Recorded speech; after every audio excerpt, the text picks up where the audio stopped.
everybody, it's your boy SBS coming to you once again with another video, you feel me? And I want to talk about the loss of the most iconic, the most unique singer of all time, none other than the Queen of Soul, Aretha Franklin.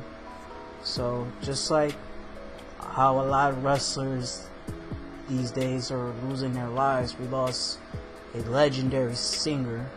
Aretha Franklin just passed away today.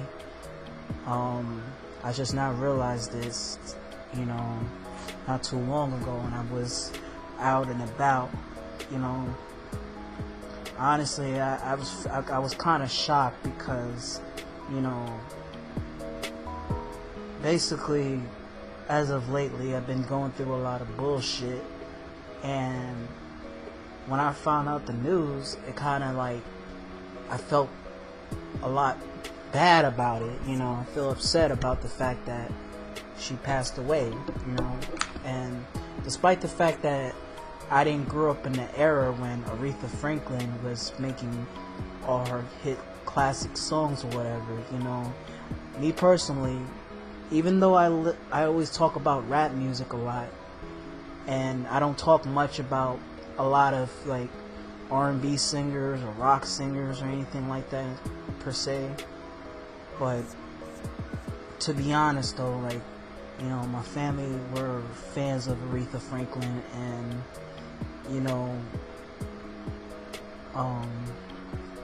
I was raised pretty much hearing her songs a lot, between the Respect, Natural Woman, I Say a Little Prayer, I knew You Were Waiting, Chain of Fools, and the list goes on. She's been around since the 60s, or further than that if I'm not mistaken.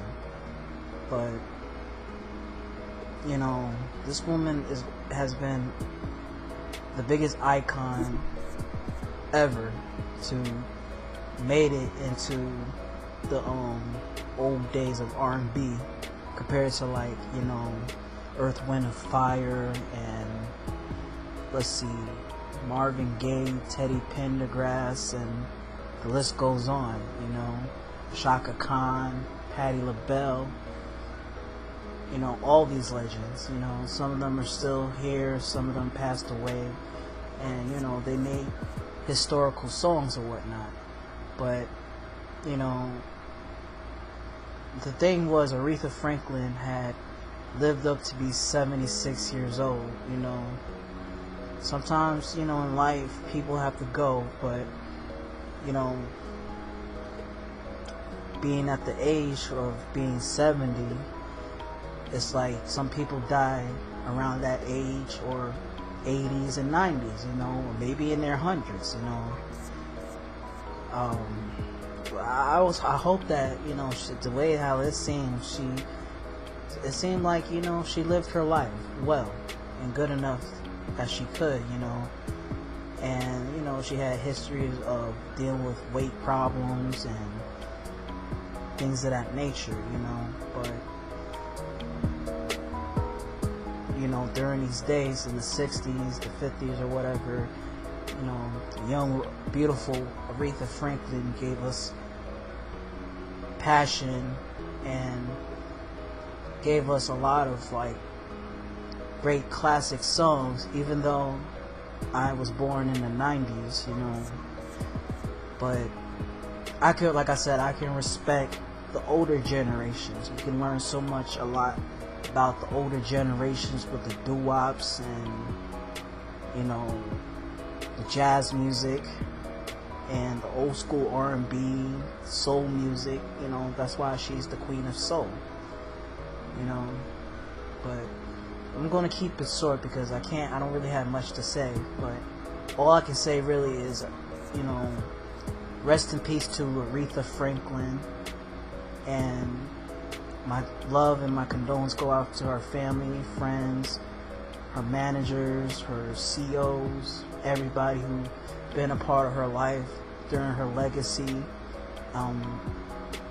Just like anybody's legacy, it still continues. But all I can say is rest in peace to Aretha Franklin, and that's all it is. So anyways though, folks, I like to know everybody else's opinion. If you are a fan of Aretha Franklin, or if your parents or your grandparents grew up around that era and they were fans about her and lived on to her music, please leave your comments on the comment sections below. Like, subscribe, and hit that bell icon. Until then, folks, SBX wrapping this up. Thanks for watching. Peace out, and rest in peace to you, Aretha.